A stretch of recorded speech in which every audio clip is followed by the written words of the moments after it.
Juliet Stevenson's story begins on October 30, 1956, in the small Essex town of Kelvedon, where she was born into a family that rarely stayed still. Her father, Major Robert Stevenson, served in the British Army, and his postings meant Juliet's childhood was marked by constant upheaval. By the time she turned 16, she had moved 14 times, living on military bases across England, Germany, and Cyprus. Her father was often away, leaving her mother, Margaret, to manage the household. The endless moving left Juliet withdrawn and silent at school, struggling to form friendships. She later described it as an emotional detachment disorder, a defense mechanism that led her to invent stories and characters in her head, an escape that would become her life's calling.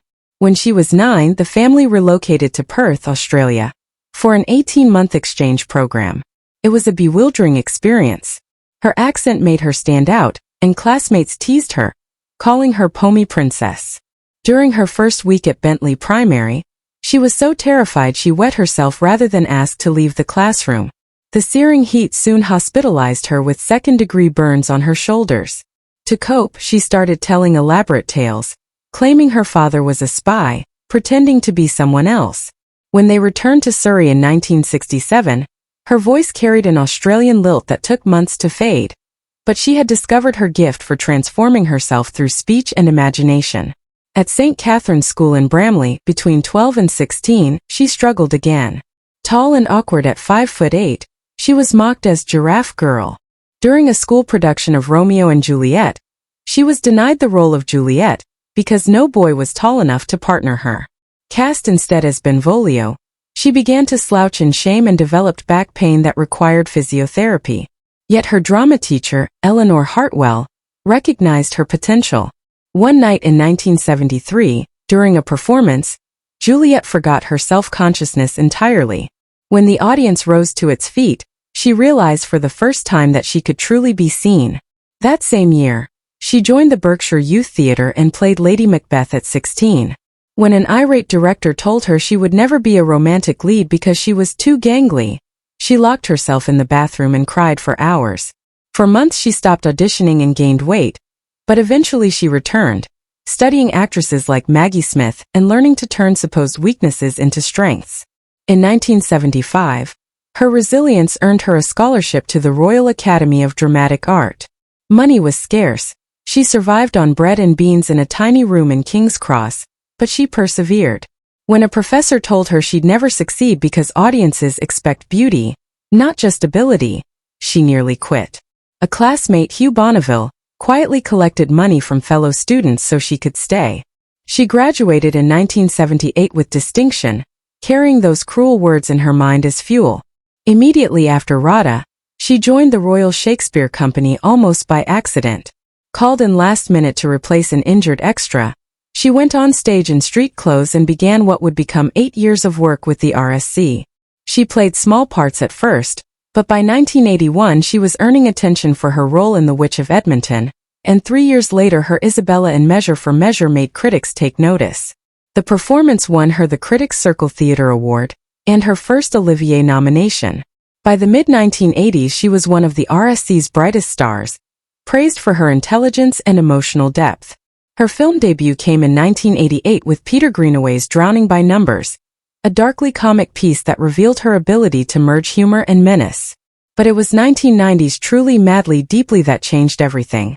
Written for her and Alan Rickman by Anthony Minghella, it told of a woman haunted by the ghost of her dead lover.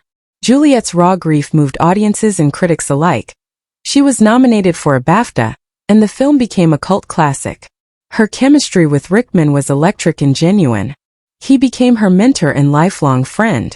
Stage success continued with Death and the Maiden in 1991, a harrowing portrayal of a torture survivor that won her the Olivier and Evening Standard Awards but left her emotionally wrecked.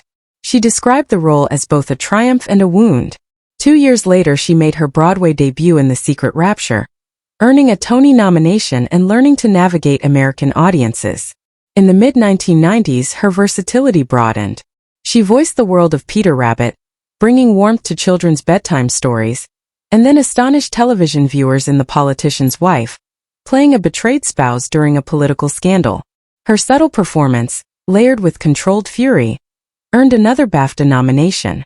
Her career often mirrored Emma Thompson's.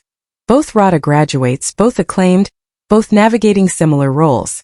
In 1996, they shared the screen in Emma, with Thompson as writer and Juliet playing the hilariously pretentious Mrs. Elton. Though the collaboration seemed friendly, quiet rivalry simmered beneath. Casting directors frequently had to choose between them, and comparisons in the press only heightened the tension.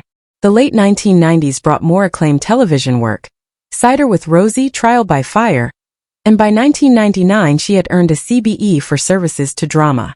But controversy struck in 2003 with Hear the Silence, a Channel 5 drama about the MMR vaccine debate.